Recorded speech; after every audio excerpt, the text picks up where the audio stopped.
Serious fraud investigation ഓഫീസിൻ്റെ അന്വേഷണത്തിൻ്റെ ഭാഗമായി മകൾ പ്രതിപട്ടികയിലായ സാഹചര്യത്തിൽ മുഖ്യമന്ത്രി ശ്രീ പിണറായി വിജയൻ ഉടനടി രാജിവെക്കണം എന്നാണ് ഐക്യ ജനാധിപത്യ മുന്നണി ആവശ്യപ്പെടുന്നത്.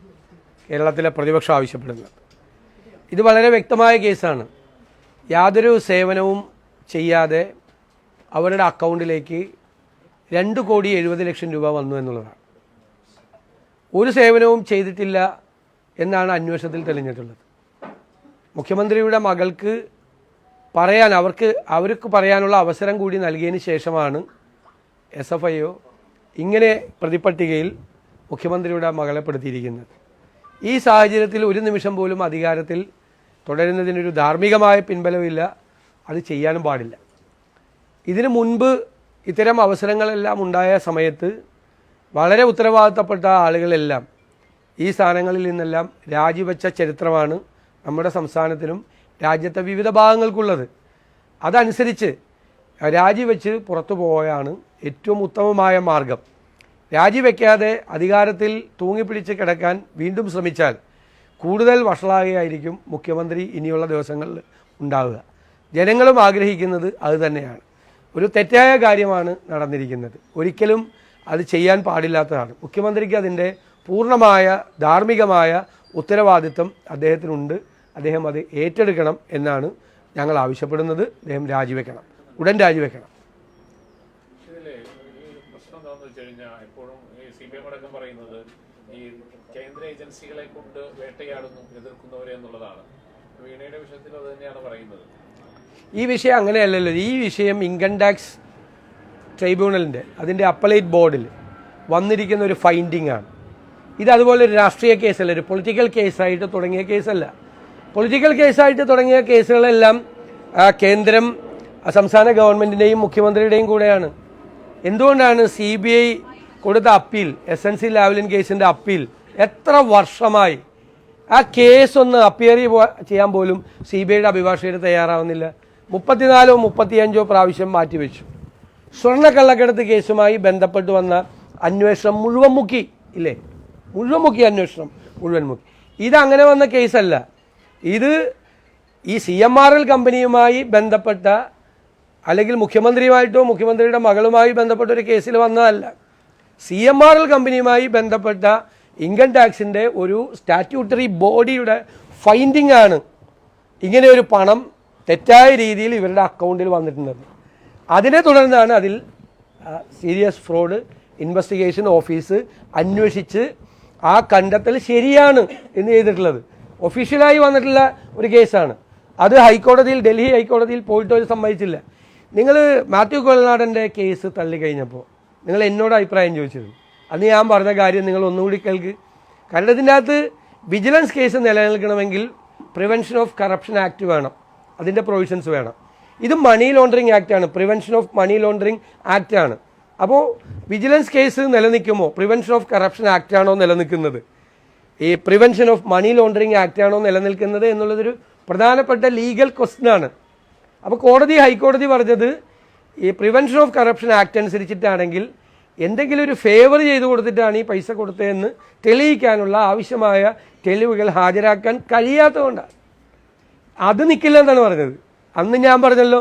അപ്പോൾ ഈ case prevention of money laundering act ഈ കേസ് ഇതിൻ്റെ അകത്ത് നിൽക്കും.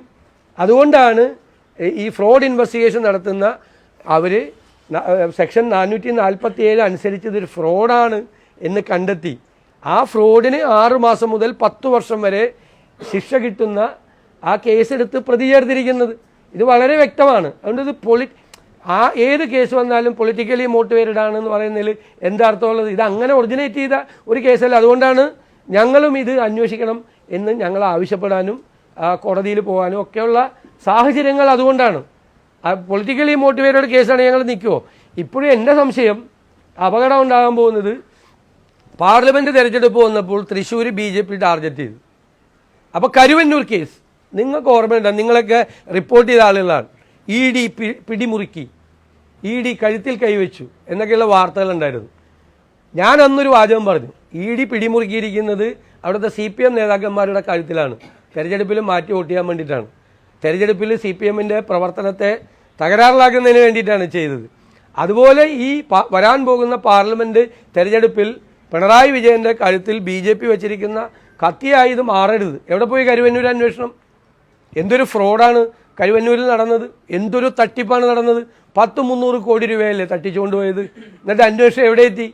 അതുപോലെ ഈ അന്വേഷണം പോകാൻ പാടില്ല എന്നാണ് ഞങ്ങളുടെ നിലപാട്.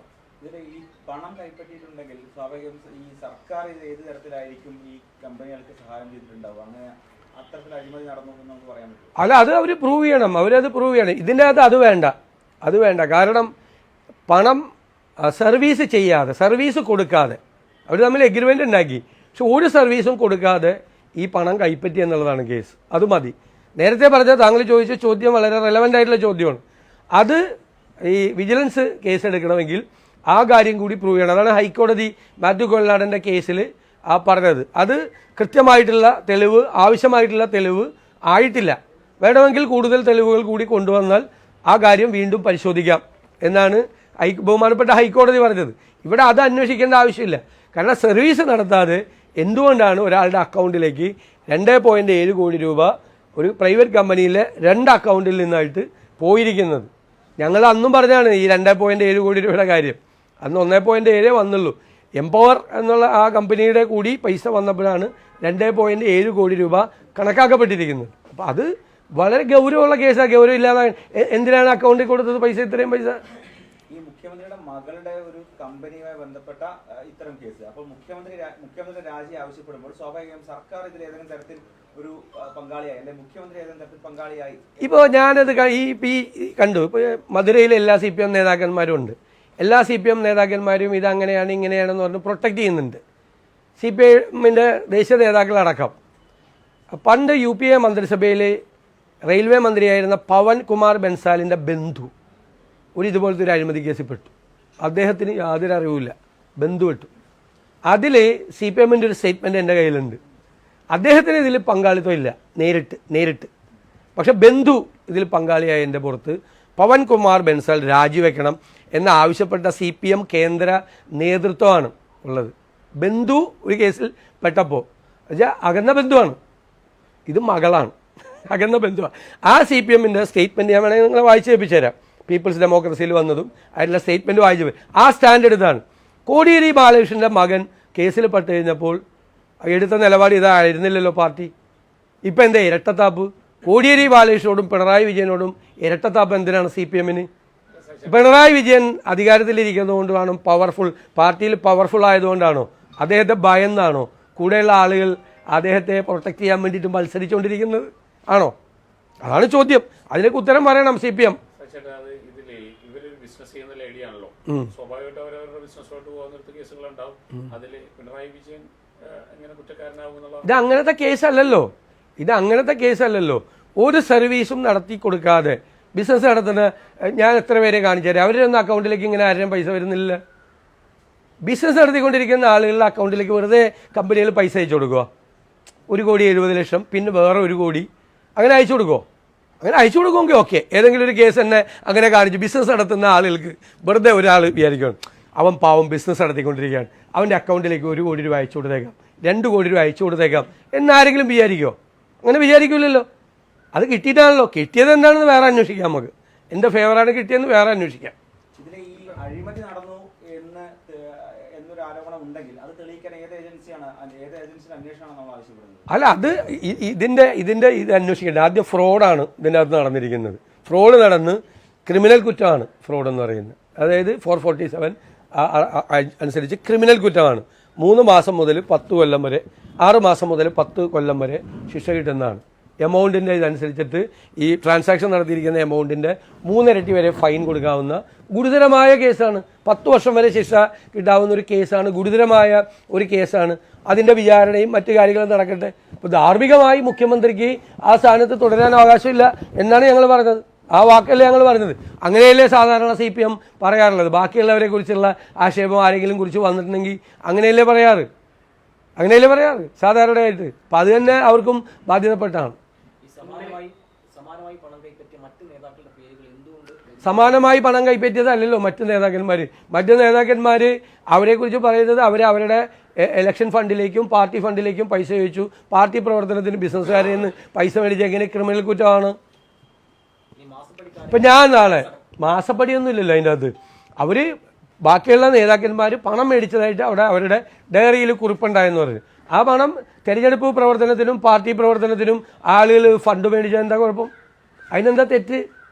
എന്നാൽ പിന്നെ പിണറായി വിജയൻ ഈ 2 കോടി രൂപ CPM-ൻ്റെ ഫണ്ടിലേക്കാണ് 2,70,00,000 മേടിച്ചെങ്കിൽ ഞങ്ങൾ ആരോപണം ഉന്നയിക്കുമോ? CPM-ൽ ഒരുപാട് പേർക്ക് CPM-ലേക്ക് ഫണ്ട് കൊടുത്തിട്ടുണ്ടല്ലോ, CPM നേതാക്കന്മാർക്ക് പൈസ കൊടുത്തിട്ടുണ്ടല്ലോ. അതൊന്നും ആരോപണമല്ലല്ലോ. അതൊക്കെ രാഷ്ട്രീയ പാർട്ടികൾക്കും രാഷ്ട്രീയ നേതാക്കന്മാർക്കും ഫണ്ട് കൊടുക്കുന്നത്, തെരഞ്ഞെടുപ്പ് കാലത്ത് ഫണ്ട് കൊടുക്കുന്നത് അതൊന്നും ക്രിമിനൽ കുറ്റമല്ലല്ലോ. ക്രിമിനൽ കുറ്റമാണോ? അല്ല, ക്രിമിനൽ കുറ്റമല്ല. ഇപ്പോൾ ഇലക്ഷൻ ബോണ്ട് മേടിച്ചിട്ടില്ല എന്ന് CPM പറയും. ബോണ്ട് മറ്റുള്ള പാർട്ടികൾക്ക് കൊടുത്ത അതേ കമ്പനികൾ പൈസ കൊടുത്തിട്ടുണ്ട് ഇവർക്ക്. ബോണ്ടല്ല കൊടുത്തത്, കാശാ കൊടുത്തത്. എൻ്റെ കയ്യിലുണ്ട് പ്രൂഫ്, കൊടുത്തത് കമ്പനികൾ കൊടുത്തതിൻ്റെ ഡീറ്റെയിൽസ് എൻ്റെ കയ്യിലുണ്ട്. മറ്റ് BJP-ക്കും കോൺഗ്രസിനും അടക്കമുള്ള മറ്റ് രാഷ്ട്രീയ പാർട്ടികൾക്ക് ബോണ്ട് വഴി പണം കൊടുത്ത അതേ കമ്പനികൾ CPM ബോണ്ട് മേടിച്ചിട്ടില്ല എന്ന് പറയുകയാണ്. അവർ കാശ് കൊടുത്തിട്ടുണ്ട്. അത് ഞങ്ങൾ പറയാനില്ല അത് ക്രിമിനൽ കുറ്റമാണെന്ന്. അത് ക്രിമിനൽ കുറ്റമല്ല. ഇത്രയേ ഉള്ളൂ.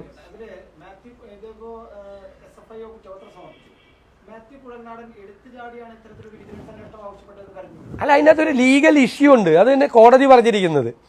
അപ്പോൾ പ്രിവെൻഷൻ ഓഫ് കറപ്ഷൻ ആക്ട് വരണം എന്നുണ്ടെങ്കിൽ ആ ഫേവർ ചെയ്ത് കൊടുത്തിട്ടുണ്ട്, ഒരു കറപ്ഷൻ വേറെ നടന്നിട്ടുണ്ട് എന്ന് പ്രൂവ് ചെയ്യണം.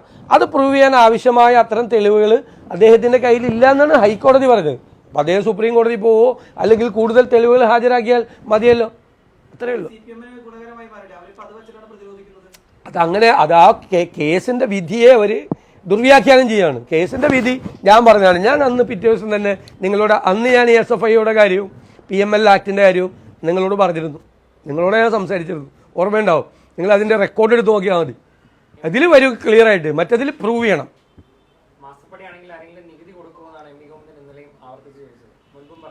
എങ്ങനെ? അല്ല, അത് അക്കൗണ്ടിൽ വന്നിരിക്കുന്ന പൈസയല്ലേ. അക്കൗണ്ടിൽ കമ്പനിയുടെ അക്കൗണ്ടിൽ വന്നിരിക്കുന്ന പൈസ നമ്മൾ ഇൻകം ടാക്സ് റിട്ടേൺ കൊടുക്കുമ്പോൾ അക്കൗണ്ടിന്, ഇപ്പം ഞാൻ ഇൻകം ടാക്സ് റിട്ടേൺ കൊടുക്കുന്ന ആളാണ്. എൻ്റെ എല്ലാ ബാങ്ക് അക്കൗണ്ടുകളിലും എൻ്റെ കോപ്പി ഇൻകം ടാക്സ് റിട്ടേണിൽ വയ്ക്കും. അപ്പോൾ എനിക്ക് അധികമായി വരുമാനം ഉണ്ടായിട്ടുണ്ടെങ്കിൽ അവർ അസസ് ചെയ്യും എൻ്റെ ഇൻകം ടാക്സ് റിട്ടേൺ എത്രയാണെന്ന്. എനിക്ക് അധികമായി വരുമാനം ഉണ്ടെന്ന് എന്നിട്ട് ടാക്സ് കൊടുക്കുമെന്ന് പറഞ്ഞാൽ എന്താ അർത്ഥമുള്ളത്? അക്കൗണ്ടിൽ വന്നേക്കുന്ന പൈസ അല്ലേ. അക്കൗണ്ടിൽ വന്നേക്കുന്ന പൈസയ്ക്ക് ആ കമ്പനിയും ഈ വ്യക്തിയും ഈ പ്രതിയായിപ്പെട്ടിരിക്കുന്ന ആളും ഇൻകം ടാക്സ് റിട്ടേൺ കൊടുക്കണം. ഇൻകം ടാക്സ് റിട്ടേൺ കൊടുക്കുമ്പോൾ ഇൻകം ടാക്സിൻ്റെ അസസ്മെൻറ്റ് വരില്ലേ. അക്കൗണ്ടിൽ വന്നേക്കുന്ന പൈസ ഒളിച്ചു വയ്ക്കാൻ പറ്റുമോ? അത് വൈറ്റ് ആക്കാൻ നോക്കിയതാണ്, വെളുപ്പിക്കാൻ നോക്കിയതാണ് അക്കൗണ്ടിൽ കൂടി. അതാണ് PML ആക്ട് കൂടി വന്നത്. മനസ്സിലായോ? വെളുപ്പിക്കാൻ നോക്കിയ മണി ലോണ്ടറിങ് ആണ്.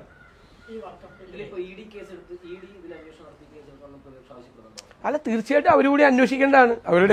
അവരുടെ പരിധിയിൽ കൂടി, അന്വേഷണ പരിധിയിൽ കൂടി വരുന്ന കേസാണ്. അവരുകൂടി അന്വേഷിക്കേണ്ട കേസാണ്. സംശയം എന്താ? ഈ പറഞ്ഞപ്പോഴാണ് ഈ ഗോകുലത്തിന്റെ എല്ലാ ഓഫീസുകളിലും പരിശോധന ആരംഭിച്ചിട്ടുണ്ട്. അത് എങ്ങനെയാണ് കാണുന്നത്? അതിപ്പോൾ ആ സിനിമ കൊണ്ടുവന്നാണെന്നാണെന്ന് എല്ലാവർക്കും അറിയാമല്ലോ. മറ്റേ ഭക്ഷണം കഴിക്കുന്ന എല്ലാവർക്കും, ചോറ് കഴിക്കുന്ന എല്ലാവർക്കും അറിയാമല്ലോ. ഇപ്പോൾ ഗോപാലിൻ്റെ വീട്ടിൽ ED കയറാനുള്ള കാര്യം എല്ലാവർക്കും അറിയാമല്ലോ.